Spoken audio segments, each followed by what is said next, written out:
दोस्तों, ये था हमारा वीडियो का part 2। If you have missed part 1 somehow, तो नीचे वीडियोस के लिंक में आप देख सकते हैं पार्ट 1, और आपके कमेंट्स के लिए हम वेट करेंगे। Thank you. जी, सर, श्योर। मुझे अभी ये जानना है, ये जो प्रिंट मीडिया है या फिर बिजनेस न्यूज़पेपर्स हैं, how they impact the stock market? Do they impact और नॉट? आप अभी एकदम करंट में दे दीजिए कि जैसे ही अभी इस गवर्नमेंट में जीएसटी रेट्स को कट किए हैं, हाँ, तमाम तरह के आईपीओ जो है आपके स्टॉक मार्केट्स को बूम कर रहे हैं। बूम कर रहे हैं, करेक्ट। तो नो डाउट अगर जीएसटी का रिलेटेड फाइनेंस से है, तो फाइनेंशियल न्यूज़पेपर में ही आपको देखिए बहुत से ज़्यादा इनको एडवर्टीजमेंट मिलते हैं, तो इनकी कमाई होती है, तो वे उस तरह से अपने वो करते हैं। तो स्टॉक मार्केट्स मार्केट्स का अप एंड डाउन इनके न्यूज़ के ही ऊपर डिपेंड करता है। अगर इन्होंने देख लिया कि आज अडानी का ये शेयर, इस शेयर का आईपीओ आने वाला है, तो नो डाउट उनके रेट्स जो है हाई हो जाते हैं, और जिन्होंने खरीद लिया या जिन्होंने बेच दिया, they will get benefits. Okay, okay. Sir, अभी मुझे ये जानना है कि आप major challenges, since you are in operational purview, आप प्रोडक्शन में हैं, आप आगे हेड हैं, तो आपको मेजर चैलेंजेस क्या आते हैं एडिटोरियल में? एडिटोरियल का तो मैं नहीं बता सकता मेजर चैलेंजेस। मैं प्रोडक्शन लाइन का हूँ, प्रोडक्शन को बता सकता हूँ। अभी जैसे यूक्रेन और रसिया का चल रहा है, युद्ध चल रहा है, तो जो भी मटेरियल्स आते हैं, रॉ मटेरियल्स आते हैं हम लोगों के यहाँ, या न्यूज़ प्रिंट जो होते हैं, उनके रेट जब अगर हाई हो जाते हैं, तो सबसे बड़ा मुश्किल होता है हम लोगों की कि रीडर्स के लिए सस्ते, कम दाम में न्यूज़पेपर को प्रोवाइड करना। तो वो ओके। कास्ट अफेक्टेड होता है। अगर आपको वर्ल्ड वाइड कहीं न कहीं पर वार चल रहे होते हैं, जियो पॉलिटिकली अगर कोई डिस्टर्ब है कोई कंट्री, इम्पैक्ट तो हुआ जो है हमारे उसका? पास आते हैं मटेरियल्स, उससे हमें कास्ट इम्पैक्ट पड़ता है। तो वहाँ से हमें अपने रीडर्स के लिए सस्ते दाम पर अखबार प्रोवाइड करना, क्योंकि अगर स्टूडेंट हमारे अखबार 20 से 25% न्यूज़पेपर हमारा स्टूडेंट खरीदता है, और हम हाई रेट करेंगे तो नहीं ले पाता है वो। करेक्ट। तो वो रेट को कम करना, ये हमारे मेजर चैलेंजेज हैं। करते भी हैं, देखते हैं कि कैसे क्या होता है। गवर्नमेंट न्यूज़पेपर से रिक्वेस्ट करते हैं कि वो न्यूज़पेपर पर सब्सिडी दे दे, और उस प्रिंट मीडिया पर जो जीएसटी लगता है उसको कम कर दे, जिससे कि हम अपने रीडर्स को एक सस्ता पेपर, अच्छा पेपर दे सकें।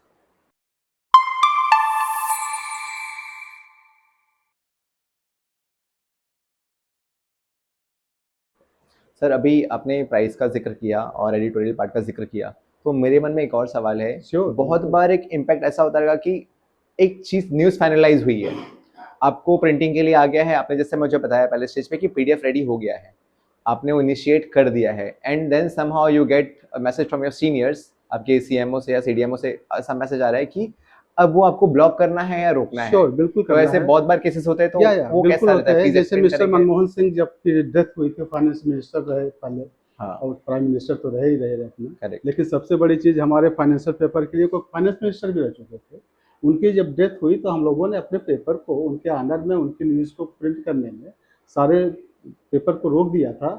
रनिंग में भी जितने हो चुके थे उनको भी हमने रोक दिया, और करंट न्यूज़ को फ्रंट पेज पे उस न्यूज़ को कवर हम लोग करते हैं। ऐसी कोई भी न्यूज़ आती है, या कोई बिजनेस रिलेटेड कोई एक एक्टिविटीज़ आती है, अगर कभी कोई, हमें लगता है कि इस न्यूज़ को देना बहुत ज़रूरी है। या आप और ले लीजिए, न्यूज़पेपर में जैसे आईपीएल चलता है, आईपीएल यस। में भी बहुत पैसा लगता है लोगों का। अगर होता है कि अगर आधे घंटे डिले कर दें तो ये न्यूज़ आ जाएगी, और न्यूज़ जब सुबह रीडर पढ़े तो हमारे अखबार में न्यूज़ हो, तो हम उसको डिले भी कर देते हैं, डिले कर देते हैं, और न्यूज़ की जो प्राथमिकता है उस पर हम देखते हैं, क्योंकि ओवरऑल मकसद है कि लोगों के बीच में सही और सच्ची न्यूज़ को देना। और रीडर अगर 7 बजे उसको घर पे पेपर चाहिए, अगर 7:15 भी हो जाएगा, तो अगर वो रीडर है तो लेके पढ़ लेगा वो, अगर उसके पास टाइम है। ओके। तो हम न्यूज़ को प्राथमिकता देते हैं। एडिटोरियल अलग डिपार्टमेंट है, लेकिन फिलहाल हम एक टीम वर्क है, टीम वर्क काम करता है, तब कोई न्यूज़पेपर आगे बढ़ता है। सर, अभी थैंक यू, आपने इतने इतने गाइडेंस दिया हमें। हमें सर ये जानना है कि इस पर्टिकुलर फील्ड में जो नए हमारे आज के युवा हैं, अगर वो जाना चाहते हैं, तो उनके लिए कैसा इम्पैक्ट है, कैसी ग्रोथ है, कैसा स्कोप है? देखिए, पहले जब हम लोग पढ़ा करते थे तो टेक्नोलॉजी वाइज कुछ और पढ़ाई होती थी, या लेकिन फील्ड में वो चीज़ें दिखती नहीं थी। हम लोग का एक सीनियर 38 ईयर्स में डिप्लोमा किए हो गया है। हम लोग खुद अपने इंस्टीट्यूशंस के लिए काम भी कर रहे हैं ग्रुप बना के, कि अब जो इस लड़के और निकल रहे हैं, उनको जो चीज़ें पढ़ाई जाएँ वो इंडस्ट्री से रिलेटेड हों। जब तक वो रिलेट नहीं करेंगे उनसे, हमें वही किताबों में पढ़ा दिया गया और मार्केट में हम निकलते हैं तो पता चलता है कि हमें ठीक से एक एप्लीकेशन लिखने भी नहीं आता, हमें कास्टिंग करने भी नहीं आता है। हकीकत आज तक यही है कि हम जो पढ़ते हैं फील्ड में वो हमें नहीं मिलता है। तो फील्ड की रिक्वायरमेंट को ही कॉलेजेस में, इंस्टीट्यूशंस में पढ़ाई जाए। तो ऐसे पढ़े हुए जब लड़के आते हैं, मैं आपकी क्वेश्चन पर आ रहा हूँ कि लड़कों का फ्यूचर क्या होता है, तो वो लड़के बहुत ही ज़्यादा इम्पैक्टफुल होते हैं इंडस्ट्री के लिए। ट्रेडिशनल पढ़ाई करके आए हुए लड़के या जो अभी टेक्नोलॉजी वाइज करके पढ़ के आते हैं, उन सब में बहुत फ़र्क होता है।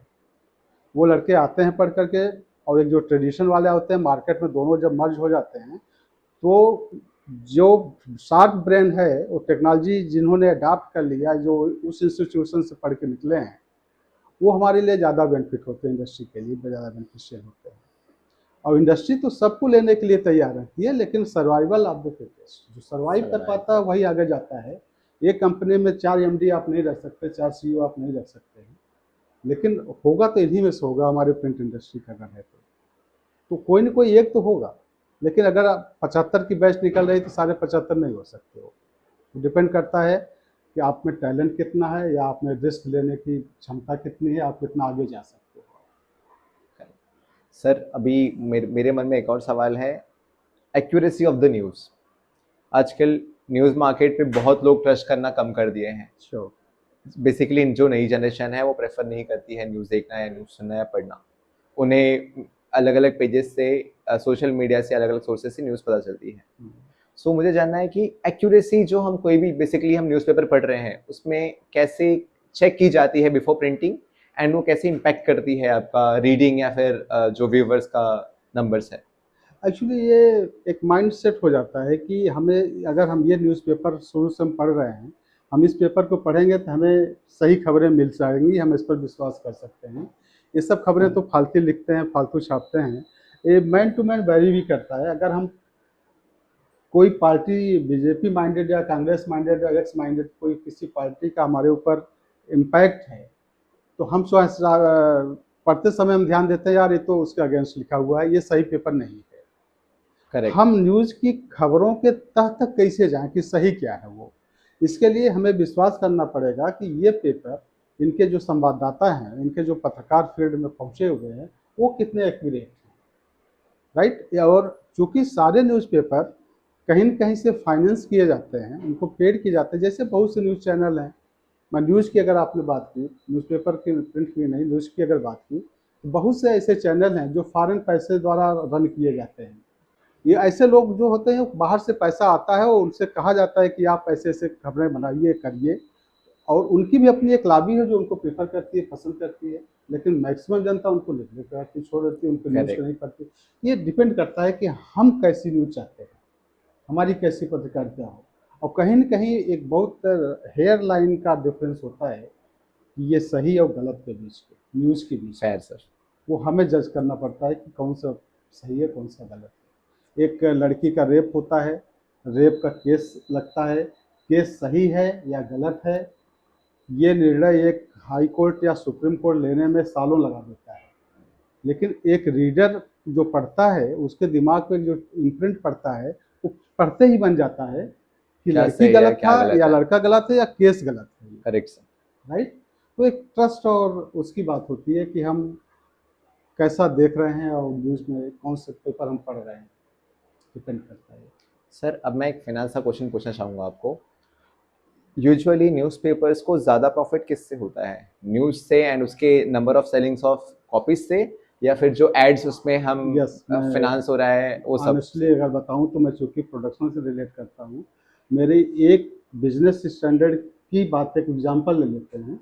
मेरी एक कॉपी छापने की कास्ट 18 रुपये पड़ती है, ओके। लेकिन मैं उसको 15 रुपये में देता हूँ। मेरे कास्ट प्राइस 15 रुपीज़ है, सबसे हाईएस्ट प्राइस वाला न्यूज़पेपर यही है। या लेकिन फिर भी हम रेवेन्यू जनरेट करते हैं उससे। और एडवर्टीजमेंट एक ऐसा मीडियम है जो कि न्यूज़ प्रिंट पेपर को रन करता है। ओके, इतना इम्पैक्ट है उसके उसका। उसका उसके उसमें न्यूज़ एडवर्टीजमेंट से इतना पैसा आता है, उसकी पूरी कास्ट, उसके हाई पेड उनके लोगों की सैलरीज जो होती हैं, पूरा इंफ्रा का जो खर्चा आता है सब वो मिलता है। अगर 80% पैसा प्रिंट मीडिया में है तो उसमें 60% तो वो एडवर्टीजमेंट से आता है, सेल्स से केवल 10% आता है, और 10% अगर वो जिसमें सपोर्टिंग में वेब या डिजिटल है तब आता है उससे। तो Okay. एडवर्टीजमेंट बहुत बड़ा रोल प्ले करता है इसमें। इम्पैक्टफुल है, सबसे श्योर, ज़्यादा बिल्कुल इम्पैक्टफुल। बिल्कुल। सर अभी मैं आपका ज़्यादा समय नहीं लूँगा। मुझे अब लास्ट सवाल मेरा ये कह लीजिए कि आप जो नई जनरेशन है उन्हें क्या मैसेज देना चाहेंगे आपके हिसाब से, एंड जो इस फील्ड में आना चाहते हैं उनके लिए भी क्या मैसेज देना चाहते हैं? दिस इज द टू मैं क्वेश्चंस आई बिल्कुल हैव हैविंग। कहूँगा कि अगर आप माँ बाप गार्जियन अगर पढ़ाते हैं कि आप कहाँ जाएं कैसे जाएं, तो प्रिंटिंग एक ऐसी इंडस्ट्री है वहाँ पर फ्यूचर तलाशा जा सकता है। कई इंस्टीट्यूशंस हैं जो अच्छे स्टूडेंट्स के लिए अच्छे से ऑफर भी करती हैं वो। तो स्टूडेंट्स प्रिंटिंग टेक्नोलॉजी की पढ़ाई कर सकते हैं, अपना फील्ड उसमें निकाल सकते हैं। Okay. गवर्नमेंट के लगभग ऑलमोस्ट कई सभी ऑफिसेज में, चाहे वो रा हो, चाहे राष्ट्रपति भवन हो, चाहे गवर्नमेंट ऑफ इंडिया हो, जो संसद की कार्रवाई चलती है उसमें जो प्रश्न पूछते हैं वो तब सब कुछ प्रिंट होता है। हर जगह फैला हुआ है। इंडिया सिक्योरिटी का प्रेस हो, आपका करेंसी नोट प्रेस हो जहाँ पर नोट छपते हैं, रेलवे के प्रेसेस है, तमाम ऐसी जगह हैं जहाँ पर स्कोप है उनका जाने का। प्राइवेट इंस्टीट्यूशंस भी बहुत है जो उनको लेते हैं। तो मैं सभी से कहूँगा कि प्रिंट मीडिया का फ्यूचर अभी है। अगर मान लीजिए पोस्ट प्राइवेट में कुछ इम्पैक्ट भी पड़ा है, तो अगर न्यूज़पेपर का सर्कुलेशन जो आपने पहले क्वेश्चन उठाया था अगर कम हुआ है, तो लेकिन बुक्स लोग पढ़ते हैं, वो भी प्रिंट होता है, और सीधे पैकेजिंग में उन्होंने आपको कन्वर्ट कर लिया उन्होंने। Okay. पैकेजिंग यूनिट में कन्वर्ट कर लिया। पॉलीथीन अगर बंद हुआ तो कागज के लिफाफों में आप देखिए तो सब कुछ आता है, वो एकदम प्रिंटेड जाता है उस चीज़। करेक्ट। तो प्रिंट मीडिया आपका वहाँ भी इन्वॉल्व है। तो प्रिंट मीडिया बहुत अच्छा है, एक ऐसा मीडियम है जहाँ आप अपना स्कोप ढूंढ सकते हैं। सर एक एक हमारे जो जेन जी बोले जाते हैं आज 2000 के बाद वाले बच्चे, उनके लिए कुछ संदेश, लाइफ में ग्रो कैसे करना है या फिर कैसे चैलेंजेस को फेस करना देखिए है, मेरा ट्रीट मानना करना है, है? श्योर मेरा मानना है कि आने वाली जो जनरेशन है, जो नई जनरेशन जो टेक्नोलॉजी को अडॉप्ट करते हैं, अपना कर रहे हैं, उनके लिए भी ओपन माइंडेड होके कोई भी फील्ड है उसमें अपने आप को घुसा दें, इन्वॉल्व हो उसमें, और खुद अपने पर तो ईमानदारी बरतें कि हमें ये काम करना है, अपने लिए Correct. करना है। और जब तक आप अपने प्रति ऑनेस्ट नहीं होंगे ना, तो ना अपने गार्जियन के प्रति होंगे, ना तो अपने इंस्टीट्यूशंस होंगे, ना अपने टेक्नोलॉजी के प्रति होंगे। क्लियर मैसेज है, चाहे जिस भी जनरेशन को रहे हों, अपने प्रति आप ऑनेस्ट होइए, आप ऊंचाई पर जरूर पहुंचेंगे। Thank you so much sir, आपसे बात करके थैंक यू वेरी मच। हमें बहुत सारी जानकारी मिली और हमारे व्यूवर्स को भी मैं श्योर हूँ थैंक यू कि आप बहुत सारी सबको। नई इन्फॉर्मेशन मिली। तो दोस्तों ये थे दिवाकर जी, बिजनेस स्टैंडर्ड में he is a production head, और इसी तरह हम आपको हमेशा एक बैकग्राउंड स्टोरी एक नए प्रोफेशन की देते रहेंगे। दी अदर साइड देखने के लिए धन्यवाद। जय हिंद, जय भारत।